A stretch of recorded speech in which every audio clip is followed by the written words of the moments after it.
கடந்த கொஞ்ச நாளாவே ஈரானுக்கும் அமெரிக்காவுக்கும் வார் போயிட்டு இருக்கு அப்படிங்கிறது நம்ம எல்லாருக்குமே தெரியும். ஆனா இந்த வார் எதனால ஸ்டார்ட் ஆச்சு? ஈரான் அமெரிக்காவுக்கு பதில் தாக்குதல் நடத்துறது மட்டும் இல்லாம ஈரானை சுத்தி இருக்கிற அரபு கண்ட்ரிகளான குவைத், ஜித்தா, அபுதாபி போன்ற நாடுகளுக்கும் ஈரான் தாக்குதல் நடத்துறதுக்கான காரணம் என்ன?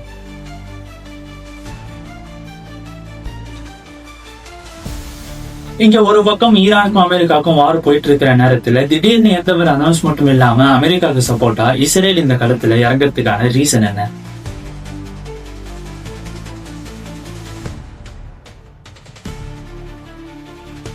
இந்த क्वेश्चंस எல்லாத்துக்குமே நமக்கு ஆன்சர் தெரியணும் அப்படின்னா we want to know the history. For that we have to travel to 1953. Welcome back to another video. நான் உங்கள் Xavi. Let's roll the intro.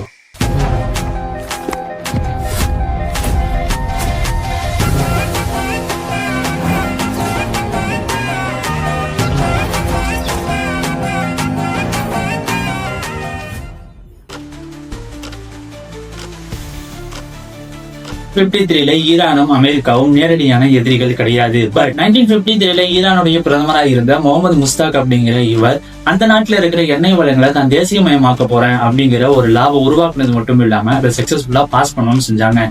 இதை பாஸ் பண்ணதுக்கு அப்புறம் அமெரிக்கான பிரிட்டிஷ் கவர்மெண்ட் கிட்ட இருந்து ஏகப்பட்ட பிரஷர்ஸ் உங்களுக்கு வர ஆரம்பிச்சிருக்கு. ஆனா எதையுமே கண்டுக்காம இவங்க இந்த லாவை சக்சஸ்ஃபுல்லா பாஸ் பண்ணணும்னு செஞ்சாங்க. இவங்க இந்த மாதிரி பண்றதுனால இவங்களுக்கு என்ன ப்ராப்ளம் அப்படின்னு கேட்டீங்கன்னா, இந்த மாதிரி நேஷனலைஸ் ஆயிடுச்சு அப்படின்னு சொன்னா மற்ற நாடுகள்ல இருந்து வந்து அந்த நாட்டுல இருக்கிற எண்ணெய் வளங்களை அவங்களால கண்ட்ரோல் பண்ண முடியாது. சோ அதனால இதுக்கு ஏகப்பட்ட விதத்துல இருந்து அவங்க பிரஷர் கொடுத்து பார்த்தாலும் இது நடக்கல அப்படின்னு தெரிஞ்சதுக்கு அப்புறம் அமெரிக்கன் பிரிட்டிஷ் கவர்மெண்ட் சேர்ந்து சிஐஏ வச்சு ஆபரேஷன் ஏஜாக்ஸ் அப்படிங்கிற ஒரு விஷயத்த உருவாக்குறாங்க. இந்த ஆபரேஷன் ஏஜாக்ஸ் உடைய மெயின் கோல் என்ன அப்படின்னு பாத்தீங்கன்னா, அப்போ ஆட்சியில இருக்கிற முகமது முஸ்தாக்க பதவியில இருந்து விலக்கிட்டு தங்களுக்கு சாதகமான ஒருத்தரை ஈரானோட ஆட்சியில உட்கார வைக்கணும் அப்படிங்கறதான் இதோடைய மெயின் கோலு.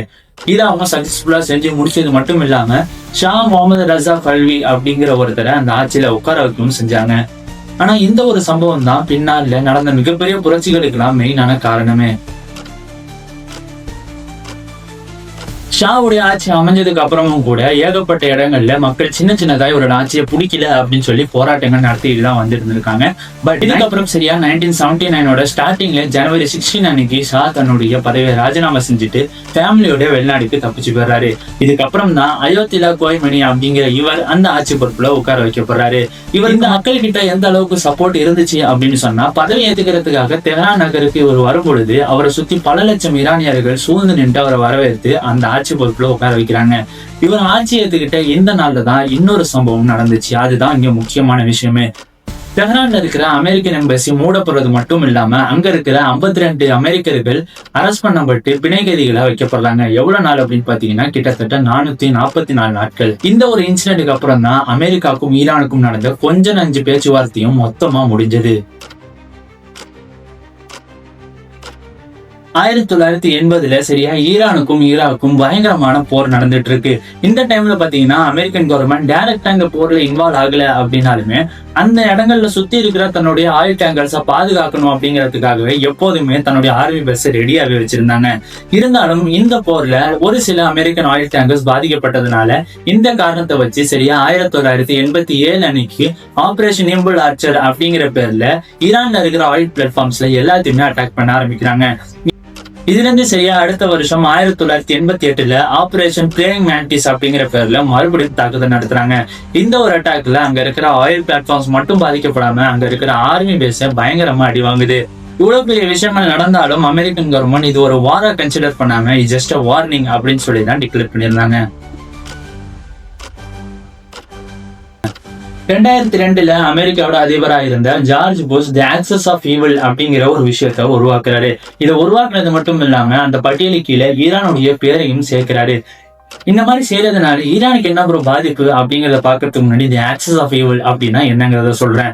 தி ஆக்சஸ் ஆஃப் ஈவில் அப்படின்னா எந்த ஒரு நாடு மற்ற நாடுகளுக்கு அச்சுறுத்தலா இருக்கோ இல்ல சட்டவிரோதமா உலக நாடுகளுக்கு பாதிப்பு தர மாதிரியான விஷயங்கள் ஏதாவது ஒரு நாடு செஞ்சாலோ இல்ல அந்த நாட்டுடைய கவர்மெண்ட் அமெரிக்காவுடைய கருத்துப்படி டெரரிசம்க்கு சப்போர்ட் பண்ணாலோ இந்த லிஸ்டுக்குள்ள அந்த நாட்டுடைய பேர் வந்துடும்.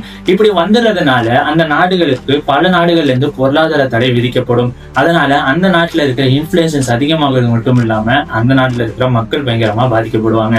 இந்த மாதிரியான ஒரு விஷயத்த தி ஆக்சஸ் ஆஃப் ஈவில் அப்படிங்கிற விஷயத்த ஜார்ஜ் புஷ் உருவாக்குனது மட்டும் இல்லாம அந்த லிஸ்ட்ல ஈரானுடைய பேரையும் சேர்த்தாரு. இது 2002 நடந்த விஷயம்.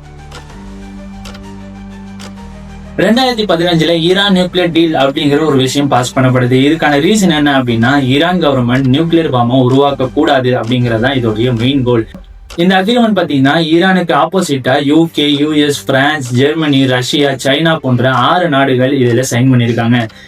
இந்த அக்ரிமெண்ட் கீழே வர ரூல்ஸ் என்னென்ன அப்படின்னு பாத்தீங்கன்னா, ஈரானுக்கு கொடுக்கப்படுற யுரேனியம் அளவு கம்மியா தான் இருக்கும். அதாவது அந்த நாட்டுக்கு தேவையான எலக்ட்ரிசிட்டியை உருவாக்குற அளவு மட்டும்தான் யுரேனியம் கொடுக்கப்படும். அது மட்டும் இல்லாம அங்க உருவாக்குற பாசிபிலிட்டிஸும் குறைக்கப்படும். அங்க நியூக்ளியர் உருவாக்குறதுக்கான மெட்டீரியல்ஸ் இம்போர்ட் பண்றதுக்கான பாசிபிலிட்டிஸும் ரொம்ப கம்மியாக்கப்படும்.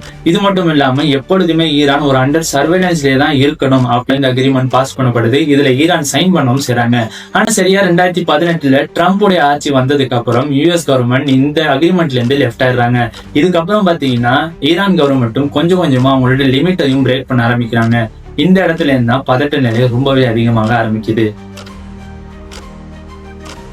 இது சரியா 2020க்கு அப்புறம் சூழ்நிலைகள் ரொம்பவே மோசமாக ஆரம்பிக்குது. என்னென்ன நடக்குது அப்படின்னு பாத்தீங்கன்னா, மறைமுகமா நிறைய தாக்குதல் நடக்குது, சைபர் அட்டாக்ஸ் நிறைய நடக்க ஆரம்பிக்குது. இது மட்டும் இல்லாம பெர்ஷியன் கல்ஃப் சைடு போற நிறைய ஆயில் டேங்கர்ஸ் எல்லாமே அட்டாக் பண்ணப்படுறாங்க. இது மட்டும் இல்லாம பெர்ஷியன் கல்ஃப் சைடு போற நிறைய ஆயில் டேங்கர்ஸ் அரெஸ்ட் பண்ணப்படுறது மட்டும் இல்லாம ட்ரோன் அட்டாக் நடக்க ஆரம்பிக்குது.